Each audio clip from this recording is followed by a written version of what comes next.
going on this weekend, including this. Prime Minister Justin Trudeau was giving full Kenergy this weekend. He posted this photo alongside his son at a Barbie screening with the caption, "We're Team Barbie." Now, many people... Yeah, nice.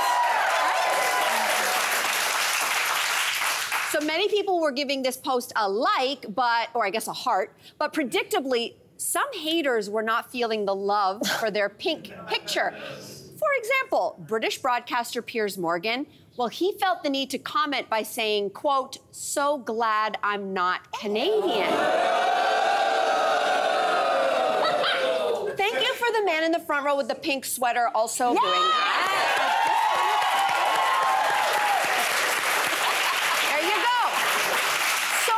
I think a lot of this audience is like, clearly likes this photo. If you don't, stay quiet for a second.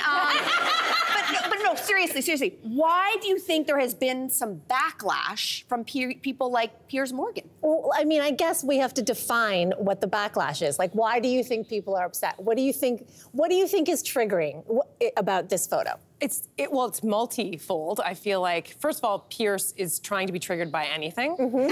Yeah. To stir the pot. True. I think that the undertone, though, is that people are offended by the idea that a man who identifies publicly as straight is going out wearing pink with his son who's wearing pink. It's undercurrents of homophobia and misogyny. Period.com. Right? Yeah. We hit that. Great. Yeah. I also think, like, the reaction sort of tells us a lot about us, too. Like, I think if you're looking at that photo and maybe you dislike Trudeau's leadership, you're thinking, oh, he just asked for privacy. Now he's posting a photo with his son. Because he just got separated. Exactly. Yeah. And his family's going through a hard time. Or if you really like Trudeau, you look at that photo and think, oh, this is incredible. He's going through a hard time with his family, and he's taking his son to the biggest movie out right now, which, is not that shocking. And I think if you're kind of indifferent, you might look at the photo and be like, oh, this is calculated. This is interesting, like, in terms of timing, putting it out. I'm probably the latter. But I think the comments that you're addressing, those hateful comments, like, there are good reasons to be dissatisfied with Trudeau's leadership. Wearing a pink shirt is not one of them. Yeah. Do you know what I mean? Like, it's like, you lost me. Yeah. I think if you're misogynistic, if you're toxic masculinity, like, I'm not, you can't be me if you were pink. It's like, sit down. Yeah. Sit down. Shut up. Yeah. So what do you think then about, like, I agree. I think that, listen, we're done, right? Like, misogyny, homophobia doesn't belong here. What about the criticism that, right, done. What about the criticism about this being used as strategy? You said you wanted privacy. Why are you showing up on social media with your kid? Well, strategically, look at what we're talking about right now on Canada's #1 daytime talk show. It's a good strategy. You know what kills me about this is if Trudeau would have posted a photo with him and Xavier, which is the 15-year-old son that's with him, in a hockey rink playing hockey, Piers wouldn't have said boo. Again, it's this undercurrent that we seem to just have so many problems. It's like the issue where if you have a girl who is more tomboyish, that seems to be more socially acceptable than an effeminate boy. And I think it continues to the undercurrent is the same. It is the misogyny. The idea that Piers, I'm not going to for a second try to get into Piers's head, nor would I want to.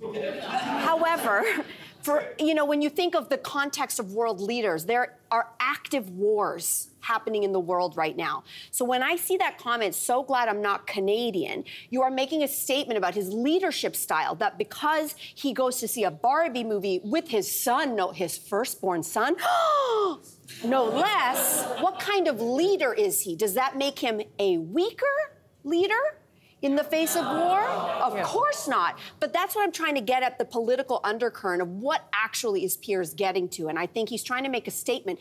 To us, it's not extraordinary. This is a prime minister who said, I'm going to have a gender-balanced cabinet. Yeah. And has done so, has continued to promote women in positions of power. Yeah. Not just fluffy portfolios, defense minister. All of the very, very high-stakes positions, he is not scared to put a woman in that position. So this is unrevolutionary to me. I don't know why this is radical to anyone. Well, I mean, like, I think their issue is that when we talk about political strategy, first of all, they're politicians. Like, it's always strategic. And I'd rather if this politician is, you know, uplifting the female community, women's community, women's rights, and the LGBTQ community at the same time, that is a strategy I can get behind.